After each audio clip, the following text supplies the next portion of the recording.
மாநிலம் காங்டாக்கில் இளம் வீரர்களுடன் பிரதமர் மோடி கால்பந்து விளையாடி மகிழ்ந்தார். மேற்காசியாவில் அமைதியை நிலைநாட்ட ரஷ்யா தயார், ஈரானிடம் புதின் உறுதி. கொடைக்கானலில் சைக்கிள் ஓட்டிய முதல்வர் ஸ்டாலின். அரசு பேருந்து மீது லாரி மோதியதில் ஒருவர் பலி, 40 பேர் படுகாயம் அடைந்துள்ளனர்.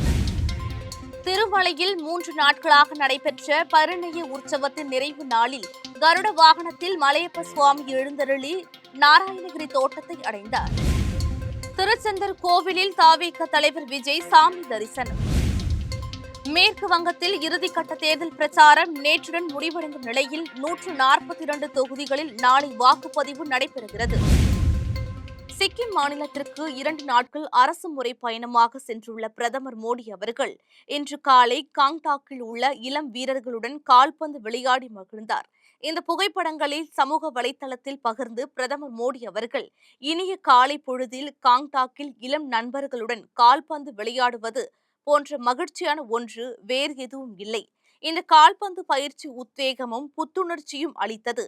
இவ்வாறு பிரதமர் மோடி தெரிவித்தார். கடந்த பிப்ரவரி 28ஆம் தேதி ஈரான் மீது அமெரிக்காவும் இஸ்ரேலும் கூட்டாக இணைந்து தாக்குதல் மேற்கொண்டன.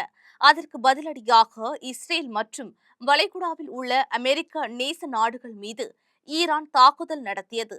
இதோடு ஹார்முஸ் ஜலசந்தியை ஈரான் முடக்கியது. இதனால் சர்வதேச அளவில் கச்சா எண்ணெய் தட்டுப்பாடு ஏற்பட்டது.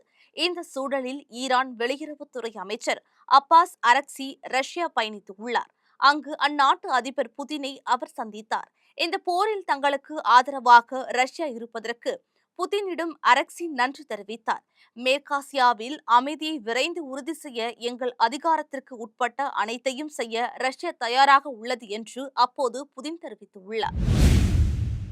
தமிழ்நாடு சட்டப்பேரவை தேர்தல் வாக்குப்பதிவு கடந்த வியாழக்கிழமை நடந்து முடிந்தது. இதனைத் தொடர்ந்து திண்டுக்கல் மாவட்டம் கொடைக்கானலுக்கு முதல்வர் மு.க.ஸ்டாலின் சனிக்கிழமை சென்றார். அங்கு பாம்பர்புரம் பகுதியில் உள்ள தனியார் தங்கும் விடுதியில் தனது குடும்பத்தினருடன் முதல்வர் ஸ்டாலின் தங்கியுள்ளார். கடந்த 2 நாட்களாக காலை நேரங்களில் கொடைக்கானலில் நடைபயணம் மேற்கொண்ட முதல்வர் ஸ்டாலின் அவர்கள் செவ்வாய்க்கிழமையான இன்று கொடைக்கானல் நட்சத்திர ஏரி பகுதிக்கு நடைபயிற்சிக்காக சென்ற முதல்வர் ஏரியை சுற்றி சைக்கிள் ஓட்டினார். நாகர்கோவிலில் இருந்து சென்னை நோக்கி 40க்கும் மேற்பட்ட பயணிகளுடன் அரசு பேருந்து இன்று அதிகாலை வந்து கொண்டிருந்தது. திண்டிவனம் அருகே சலவதி பகுதியில் அரசு பேருந்து வந்தபோது திருவண்ணாமலையில் இருந்து புதுவை நோக்கி சென்ற லாரி பேருந்து வருவதை கவனிக்காமல் நெடுஞ்சாலையை கடக்க முயன்றுள்ளது. அப்போது லாரி மோதியதில் அரசு பேருந்து கவிழ்ந்து விபத்துக்குள்ளானது. இதில் பேருந்தில் பயணித்த 40 பயணிகள் காயமடைந்தனர். இந்த விபத்தில் அரசு பேருந்தின் ஓட்டுநர் சக்திவேல் சம்பவ இடத்திலேயே பலியானார். அவரது உடல் திண்டிவனம் அரசு மருத்துவமனையில் உடற்கூறு ஆய்வுக்காக வைக்கப்பட்டுள்ளது. இந்த விபத்து காரணமாக சென்னை திருச்சி தேசிய நெடுஞ்சாலையில் சுமார் 5 கிலோமீட்டருக்கு மேலாக போக்குவரத்து பாதிக்கப்பட்டது. காவல்துறையினர் விபத்துக்குள்ளான வாகனங்களை அகற்றி போக்குவரத்தை சீர் செய்தனர். மேலும் தப்பி ஓடிய லாரி ஓட்டுநரை காவல்துறையினர் தேடி வருகின்றனர். உடனடியாக சம்பவ இடத்திற்கு விரைந்த காவல்துறையினர் மற்றும் தீயணைப்புத் துறையினர் பேருந்தில் சிக்கிய பயணிகளை மீட்டு திண்டிவனம் உள்ளிட்ட அரசு மருத்துவமனைகளுக்கு சிகிச்சைக்காக அனுப்பி வைத்தனர். திருமலையில் ஒவ்வொரு ஆண்டும் நாராயணகிரி தோட்டத்தில் அமைந்துள்ள பரிணய உற்சவ மண்டபத்தில் பத்மாவதி ஸ்ரீனிவாச பரிணய உற்சவம் 3 நாட்கள் நடப்பது வழக்கம்.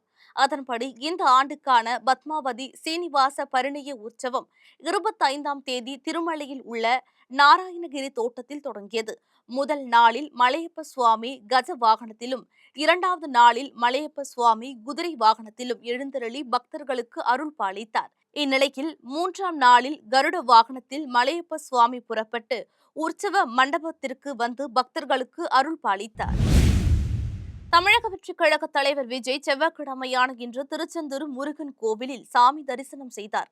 இதற்காக சென்னையில் இருந்து தனி விமானம் மூலம் மதுரை நகருக்கு சென்ற அவர் அங்கிருந்து காரில் திருச்செந்தூர் சென்று அங்கு கடற்கரையில் கால்களை நனைத்த பின் கோவிலுக்குள் சென்று மூலவரான சுப்பிரமணிய சுவாமியை தரிசனம் செய்தார்.